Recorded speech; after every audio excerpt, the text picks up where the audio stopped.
আগে? এগুলো হচ্ছে গলদা চিংড়ি। বাবা আজকে গলদা চিংড়ির কি বানাবে? বাবা কি খাবে চিংড়ি মাছের? মালাইকারি। আচ্ছা, আমাদের বাগানের গাছের নারকেল দিয়ে মালাইকারি হবে, তুমি খাবে? আচ্ছা, বেশ অনেকগুলো মাছ আছে। হ্যাঁ মাঝারি সাইজের মাছ, একেবারে টাটকা রয়েছে। তাহলে আলু দিয়ে চিংড়ি মাছের মালাইকারি বানাবো আজকে। হ্যাঁ বানা। প্রথমে আলু আর চিংড়ি মাছগুলোকে এইভাবে লাল লাল করে ভেজে নিয়েছি। তারপর কড়াইতে গরম তেলে চিনি দিয়ে চিনিটা একটু গরম করে নিয়ে তাতে আগে থেকে বেটে রাখা আদা আর পেঁয়াজ বাটা দিয়ে কষিয়ে নিব।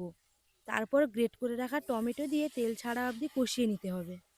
এবার পরিমাণ মতো লবণ, হলুদের গুঁড়ো, লাল লঙ্কার গুঁড়ো দিয়ে নাড়িয়ে নিয়ে ভেজে রাখা আলু ও চিংড়ি মাছ দিয়ে নেড়ে নারকেল দুধ দিয়ে ফুটিয়ে নিয়ে 1 চামচ চিনি দিয়ে দিলেই তৈরি হয়ে যাবে গরম গরম সুস্বাদু চিংড়ি মাছের মালাইকারি।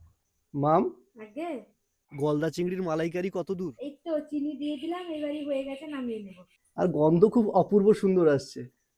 হ্যাঁ বাবা কালার কত সুন্দর হয়েছে দেখেছো? হ্যাঁ, কেমন হয়েছে? খুব খুব সুন্দর। আচ্ছা তুমি খাবে? তুমি হ্যাঁ মা রান্না করুক দিলে খাবে, হ্যাঁ? হ্যাঁ। আচ্ছা।